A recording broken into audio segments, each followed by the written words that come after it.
Buen día, licenciado Williams Castrejón Lizardi. Nuestro equipo está conformado por María Fernanda, Napoleón Coroy,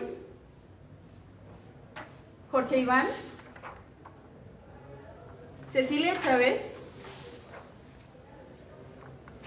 y su servidora Naomi Castañeda. En nuestro proyecto integrador hablaremos sobre el derecho prehispánico y el derecho castellano. Se entiende por derecho prehispánico el conjunto de normas, instituciones y principios filosófico-jurídicos que regularon a los pueblos. La cultura prehispánica se divide en tres épocas: la preclásica, la clásica y posclásica.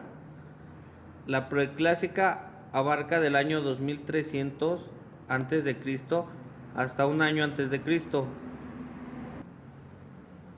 Aparece la agricultura, construcción de centros ceremoniales, mercados y rutas mercantiles, invención del papel a base de corteza de amate, desarrollo del calendario y del conocimiento astronómico. La clásica es del año 1 al 1000. Desarrollo de las grandes culturas de Mesoamérica, como Teotihuacán, el Tajín, Monte Albán y las monumentales ciudades mayas. Posclásica, que abarca de 1000 a 1521, desaparición de las grandes ciudades, y aparecieron las culturas toltecas y mexicas en el altiplano central.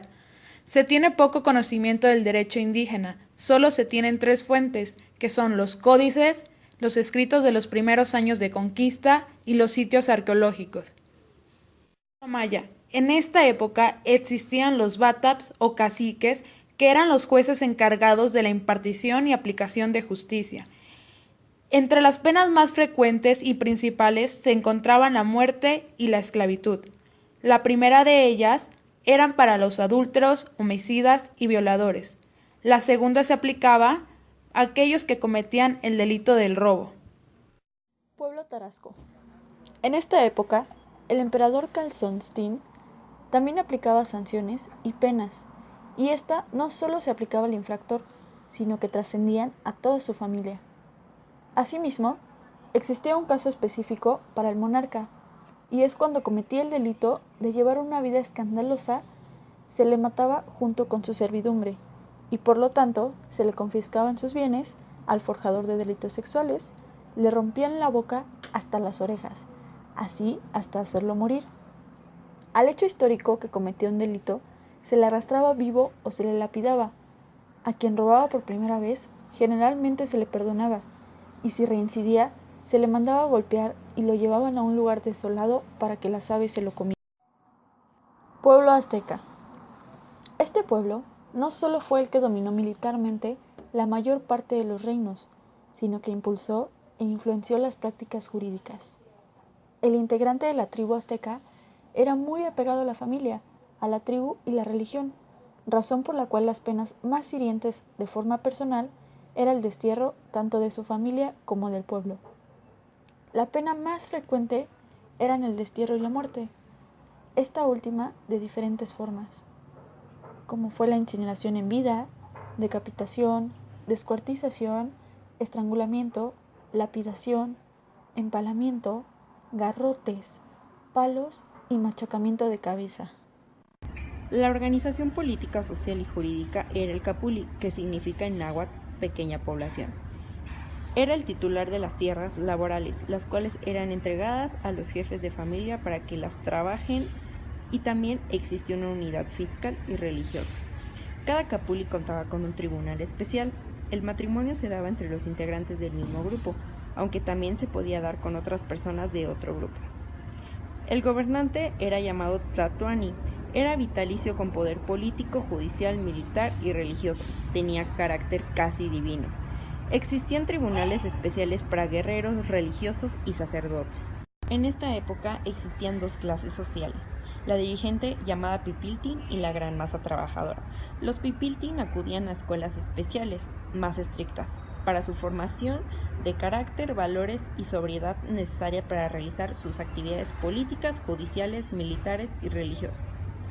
Los comerciantes pertenecían a los Macehualtin, pero además de su actividad propia podían ser diplomáticos o espías, por lo que con ello tenían más privilegios.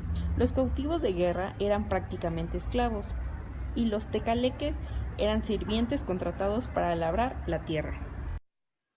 Pueblo azteca podría clasificarse en distintas formas: contra la moral pública, contra el orden de las familias, delitos cometidos por los servidores públicos o funcionarios, delitos cometidos en la usurpación de funciones y uso indebido de insignes, delitos cometidos contra la vida y sexuales, delitos contra las personas en su patrimonio. Pueblo olmeca. Los olmecas se ubicaron en el sureste de nuestro país. Los sacerdotes formaban la clase social dirigente, que oponía su voluntad sobre campesinos y artesanos. Religión. El jaguar ocupaba un lugar determinante en la mitología. Histórico-jurídico. La cultura olmeca contó con una sociedad compleja y organizada, sometida al dominio de un élite sacerdotal. Integraba un sistema teocrático basado en una economía con una doble función: autoconsumo y un incipiente comercio por medio del trueque. La figura femenina no figuraba en un estatus importante dentro de la sociedad, pero es cierto que para construir sus esculturas motivaron la existencia de esclavos, sometida a una élite en donde se dividen en dos clases, una llamada conquistadores y la otra conquistados. Dicha élite de los conquistadores eran principalmente los sacerdotes. Derecho castellano.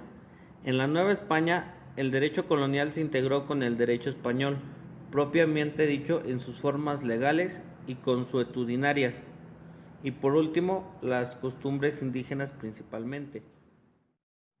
Derecho castellano. Los españoles se encontraron con un conjunto de hechos y prácticas sociales autóctonas, las cuales, lejos de desaparecer, fueron consolidadas por disposiciones real y por la Ley de Indias en 1681. Castellano. Leyes aplicables en las colonias de América. Las leyes de Indias y, supletoriamente, las leyes de Castilla. El orden político estaba constituido por el rey y representado en las colonias por los virreyes y capitanes según la importancia de la colonia. El rey, administrador, legislador y juez. Se creó el Consejo de Indias. Se encargaba de todo lo que pasaba en las colonias españolas de América, aparte de ser consultores del rey. Se creó la recopilación de leyes de Indias, la cual protegía a los indígenas contra abusos y arbitrariedades de los españoles, criollos y mestizos principalmente. Asimismo, Isabel la Católica era la que ordenaba la evangelización. En ese tiempo se actuaba en contra del derecho natural. El afectado podía acudir al rey solicitando su protección contra actos de su autoridad o inferiores. Se le ilustraba al rey sobre la mala información. La empresa de Indias. El 17 de abril de 1492 se establece en las capitulaciones de Santa Fe los acuerdos, términos y condiciones mediante los cuales se llevaría a cabo la empresa de las Indias, documento que fue suscrito por Cristóbal Colón y los reyes católicos, donde se otorga a Colón los títulos de almirante, virrey, gobernador general. De igual manera se estipuló que las tierras que encontrase en su camino a la India quedarían incorporadas a la corona de Castilla. Con este acuerdo nace, antes de descubrir el territorio, un sistema jurídico, el derecho indiano. Así, el 12 de octubre de 1492, Colón y su tripulación descubrieron un continente, con lo que se inicia primeramente la penetración castellana y después la europea en el continente americano.